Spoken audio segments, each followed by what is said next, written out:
You know how Portal is one of the most popular, best reviewed games of all time, and it would be unfair to compare any indie game to it because it can never match its quality? Made by ZA, Jesse Burston, and Nathan Antony in 2015, Parallax reminds me of Portal. Joking aside, the inspiration is obvious, Parallax being a first-person puzzle game with circular non-Euclidean entryways. But Portal isn't one of the most beloved games of all time for its show-stopping, unbelievable puzzles. It's because of the context, the narrative, and the visuals which all blend together. It's by being laugh-out-loud funny while still being decently thoughtful. Parallax has none of this.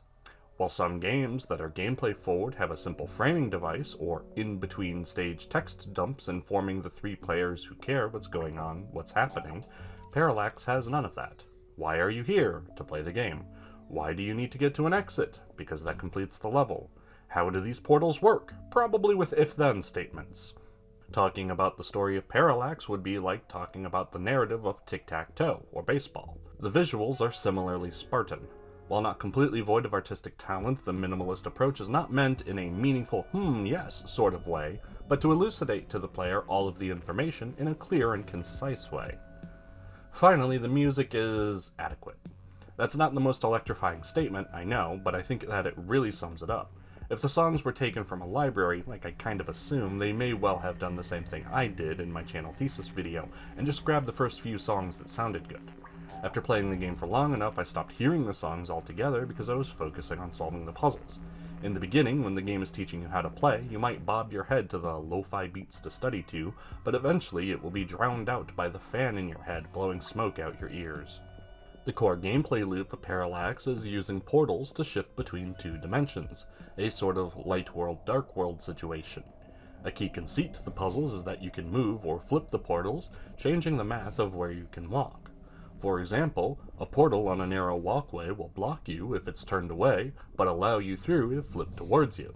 If you want to get on the other side of it in the world you are already in, you need it to be pointed away from you, then get to it in the other world and walk through. Just a simple example like that can show the surprising complexity of Parallax. And then you get to the third world. Oh boy. If it weren't for the fact that I wanted to finish the game for the sake of an archive, I probably wouldn't have finished it. But that's not as harsh as it sounds. Frankly, I'm just not very good at puzzle games, and the difficulty of Parallax intimidated me. But pushing myself to finish it taught me how to better handle puzzles. First, figure out what needs to happen to get to the ending, what platforms need to move, what portal combination will get you there, and then note what objects you have to interact with at the beginning. What portals can you go through? What buttons can you push?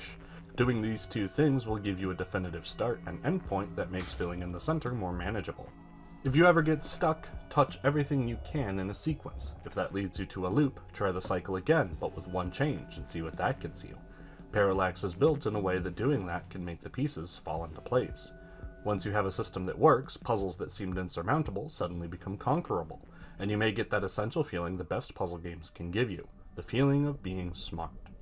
Solving a difficult puzzle can feel like a meeting of minds with the developers when done well, even if, actually, you were led there by good design. But I need to address the vomiting elephant in the room. Because of the minimal nature to the graphics, and the back and forth of the portals, motion sickness is a serious concern with Parallax. I'm not particularly prone to motion sickness, but by the end of the game I was feeling genuinely nauseous. And that's mostly because of the fourth world. It should go without saying, but a brief motion sickness warning.